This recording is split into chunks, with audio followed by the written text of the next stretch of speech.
नमस्कार. MB news म्हणजे महाराष्ट्रातील बातमीपत्रामध्ये आपले स्वागत आहे. बातमी बघण्यापूर्वी आमच्या चॅनलला लाईक आणि सबस्क्राईब करायला विसरू नका. तर बघूया आजची विशेष बातमी. राज्य सरकारच्या चुकीच्या धोरणामुळे ग्रामीण भागातील जिल्हा परिषद शाळा बंद होण्याच्या मार्गावर आहे. या विरोधात ऑल इंडिया स्टुडंट फेडरेशन यांच्या नेतृत्वामध्ये अमरावतीत शेकडो विद्यार्थी रस्त्यावर उतरले आहेत.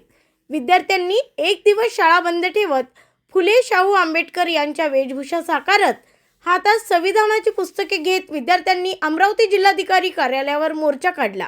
यावेळी मोर्चा दरम्यान शाळकरी विद्यार्थ्यांनी पथनाट्य देखील करत राज्य सरकारचे लक्ष वेधण्याचा प्रयत्न केला. राज्यातील कमी पटसंख्या असलेल्या शाळा बंद करण्याचा निर्णय तात्काळ रद्द करण्यात यावा. पटाच्या आधारावर शिक्षकांची संख्या ठरवणारे धोरण रद्द करावे. कमी पटसंख्येच्या नावाखाली शाळा बंद समायोजन करण्याचे शासन निर्णय रद्द करावे. शिक्षकांना अध्यापन व्यतिरिक्त इतर कामावर गुंतवू नये. हिंदी विषय सक्तीचा लादू नये. केरळ राज्याच्या धर्तीवर महाराष्ट्रातही पदवीपर्यंतचे शिक्षण पूर्णपणे मोफत करावे. या मागणीसाठी हा मोर्चा काढण्यात आला. ब्युरो रिपोर्ट एम-बी न्यूज महाराष्ट्रातील बातमीपत्र अमरावती.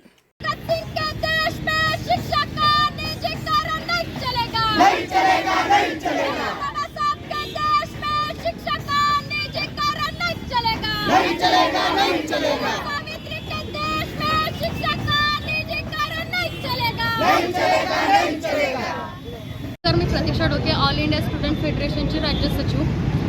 गेल्या काही दिवसापूर्वी महाराष्ट्र सरकारने 18,000 महाराष्ट्रातल्या मराठी शाळा बंद करण्याचा निर्णय घेतला आणि त्यापैकी 225 पेक्षा जास्त शाळा या अमरावती जिल्ह्यामधल्या असून आज अमरावती जिल्ह्याच्या वतीने ऑल इंडिया स्टुडंट फेडरेशनच्या वतीने व पालक व विद्यार्थ्यांच्या वतीने आज आम्ही हा जिल्हाधिकारी कार्यालयावर हा मोर्चा घेत आहोत. महाराष्ट्र आणि केरळ हे आपल्या भारतामधील प्रगत राज्य म्हणून ओळखले जाते. एकीकडे केरळमध्ये मोफत शिक्षण हे विद्यार्थ्यांना दिलं जातं आणि दुसरीकडे मात्र महाराष्ट्र सरकार हे मराठी शाळांना टाळं लावण्याचं काम करत आहे. मला सांगा की जर महाराष्ट्रातल्या या शाळांना जर टाळं लागलं तर कितीतरी विद्यार्थी या शिक्षणापासून वंचित राहणार आहे. एकीकडे महाराष्ट्र धर्म सांगणारे हे राजकीय नेते, मराठी भाषेचा गौरव सांगणारे हे राजकीय नेते दुसरीकडे मराठी शाळांना बंद करत आहे. पण आम्ही सुद्धा या महाराष्ट्रातले विद्यार्थी आहोत. महाराष्ट्राचा इतिहास आम्हाला माहिती आहे. ज्या महाराष्ट्रामध्ये फुले शाहू आंबेडकरांनी शिक्षणासाठी संघर्ष केला आणि या सर्व विद्यार्थ्यांना समान शिक्षण मिळावं यासाठी संघर्ष केला, त्याप्रमाणेच आजसुद्धा आम्ही या महाराष्ट्र सरकारचा जो निर्णय आहे 18,000 शाळा बंद करण्याचा, तो निर्णय त्यांनी मागे घ्यावा याकरिता आम्ही आज हा मोर्चा काढलेला आहे. आणि जोपर्यंत हे सरकार हा निर्णय मागे घेणार नाही तोपर्यंत आमची लढाई अशीच चालू राहील. कारण महाराष्ट्राचा इतिहास आहे आणि आमच्या शिवबांनी आम्हाला विचार दिले आहेत की मोडेन पण वाकणार नाही. तसंच जोपर्यंत हे सरकार हा निर्णय मागे घेणार नाही तोपर्यंत हे विद्यार्थीसुद्धा चुकणार नाही. आमची ही रस्त्यावरची लढाई अशीच चालू राहील. एकीकडे महाराष्ट्र सरकारच मराठी भाषेला अभिजात भाषा म्हणून दर्जा देतं, दुसरीकडे मराठी शाळाच बंद पाडण्याचं षडयंत्र महाराष्ट्रात होते आहे, काय सांगाल? एकीकडे हे सरकार मराठी भाषेला अभिजात भाषा म्हणून दर्जा देतात, दुसरीकडे हे सांगतात की 27 फेब्रुवारी हा मराठी भाषा गौरव दिवस म्हणून साजरा करा आणि दुसरीकडे मात्र मराठी शाळा हे सरकार बंद पाडत आहे. आणि त्या विद्यार्थ्यांनी जर ही मराठी शाळा बंद पडली तर काय करायचं? एकीकडे हे सरकार शाळा बंद करायची म्हणून निर्णय घेतात, मात्र ते विद्यार्थी काय करतील? आज अशा महाराष्ट्रातल्या अनेक शाळा आहेत की ज्याची अवस्था अत्यंत वाईट आहे, तिथे शिक्षक नाही आहेत, बरीचशी परिस्थिती तिथली वाईट आहे. त्यावर या सरकारने उपाययोजना करण्याऐवजी हे सरकार त्या शाळांना टाळं ठोकण्याचं काम करत आहे. तर आमची हे सरकारचा जो निर्णय आहे शाळा बंद करण्याचा, याला आमचा निषेध आहे आणि सरकारने तात्काळ हा निर्णय मागे घ्यावा अशी आमची मागणी आहे.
मोर्चाचा विषय हा आहे की संपूर्ण महाराष्ट्र शासनाने 250पेक्षा शाळा हे अधिकारिकरित्या बंद केलेल्या आहेत.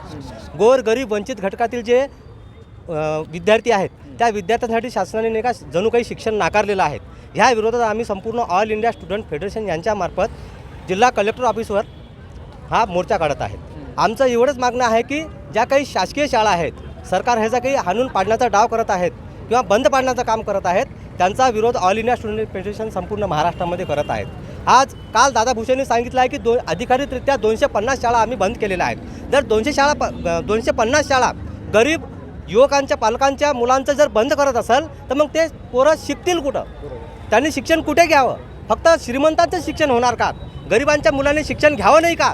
हा सगळ्यात महत्त्वाचा आमचा विषय आहे. त्याचबरोबर कमी पटसंख्या असलेल्या शाळा त्यांनी बंद करायचा निर्णय शासनाने घेतलेला आहे. अशी काय पाळी आली आहे शासनावर की ते मराठी शाळा बंद करत आहेत?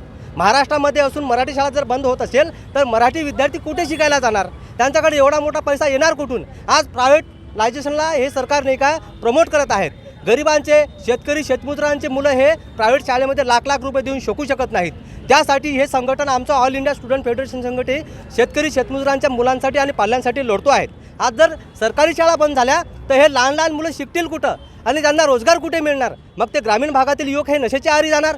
मग सरकार काय त्यांचा गैरफायदा घेणार आहे का? असं आमच्या संघटनेचं म्हणणं आहे. आणि ह्या ज्या शाळा बंद पाडण्याचा घात या सरकारने कमी संख्येच्या नावाखाली केलेला आहे ते तात्काळ रद्द कराव्या आणि त्याचबरोबर शिक्षक पदभरती सुरू करून ह्या शाळा सुरू कराव्यात अशा आमच्या प्रमुख मागण्या आहेत. याचसोबत आमच्या 12 मागण्या आहेत त्या आमच्या लेटरवर आम्ही दिलेल्या आहेत. नाही कुणाच्या बापाची, मराठी शाळा आमच्या हक्काची.